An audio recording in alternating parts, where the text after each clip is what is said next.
अस्सलामुअलैकुम वरहमतुल्लाहि वबरकातुहू। मैं मोहम्मद ज़ाहिद बिहार के मधुबनी ज़िले का रहने वाला हूँ। मैं आज आप तमाम गोवंडी के पेरेंट्स को एक बहुत ही अहम पैगाम देना चाहता हूँ, जो आपके बच्चों के फ्यूचर के लिए बहुत ही ज़रूरी है। मैं आप लोगों से कहना ये चाहता हूँ कि मैंने अक्टूबर 2023 से लेकर के 2024 के मार्च अप्रैल तक महाराष्ट्र के प्राइवेट स्कूल में मैंने टीचिंग का काम किया है, और जो मुझे वहाँ तजर्बा मिला, एक्सपीरियंस मिला, वह मैं आप लोगों के साथ साझा कर रहा हूँ कि कैसे स्कूल मैनेजमेंट एजुकेशन के नाम पर आपके बच्चों के फ्यूचर को कैसे बर्बाद कर रहा है, वो साझा करना चाहता हूँ।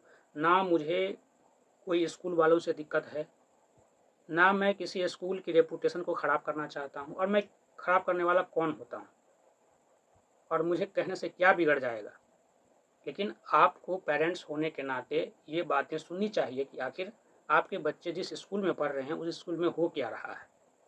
तो गोवंडी के ज़्यादातर स्कूल में हो ये रहा है कि सबसे पहले पढ़ाने के लिए जो टीचर को अपॉइंट किया जाता है, उसमें ज़्यादातर टीचर मैंने फीमेल्स को देखा।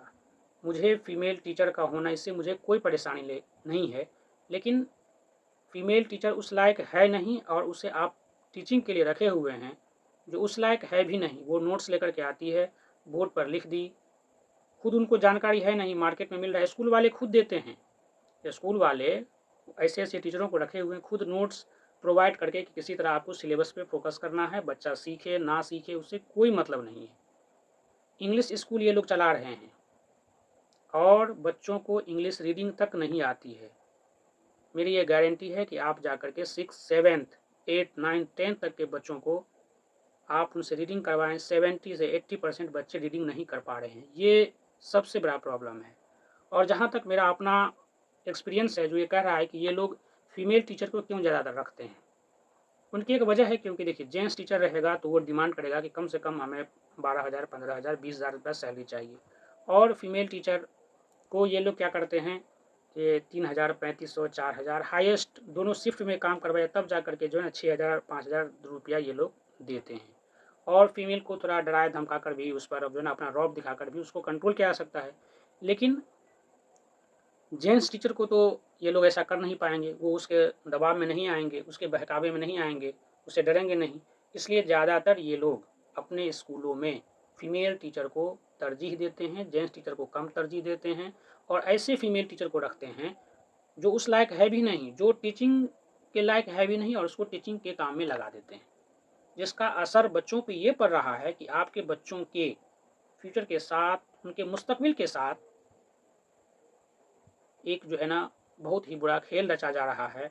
और ये मेरा वीडियो बनाने का ये मकसद है कि ज़्यादातर गोवंडी में 90% आबादी मुसलमानों की है, और मैं अपने मुसलमान कौम की फ्यूचर को बर्बाद होते नहीं देखना चाहता हूँ, इसलिए मैं ये वीडियो बना रहा हूँ।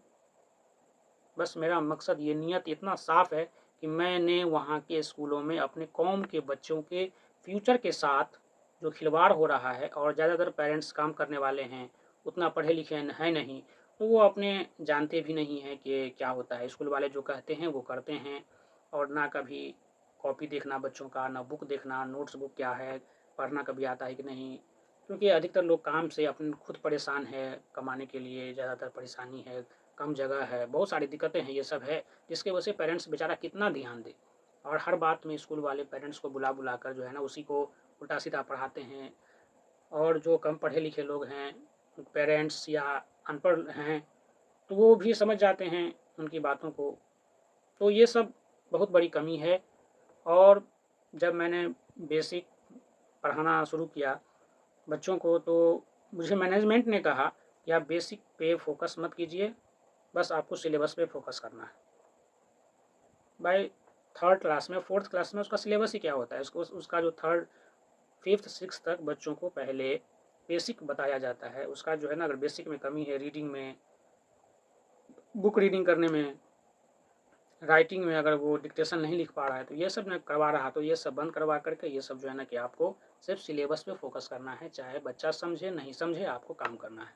तो मैं फिर एक बार आप गोवंडी के तमाम पेरेंट्स से ये गुजारिश करता हूँ कि आपके बच्चे जिस स्कूल में भी पढ़ रहे हैं, आप अगर ज़्यादा पढ़े लिखे नहीं हैं तो किसी अच्छे पढ़े लिखे से मिल करके उनके जो है ना बच्चे के रीडिंग को चेक कीजिए कि हमारा बच्चा इंग्लिश रीडिंग कर पा रहा है कि नहीं पा रहा है, हिंदी रीडिंग कर पा रहा है कि नहीं, मराठी रीडिंग कर पा रहा है कि नहीं कर पा रहा है, उर्दू रीडिंग कर पा रहा है कि नहीं कर पा रहा है, मैथ्स में क्या हालत है।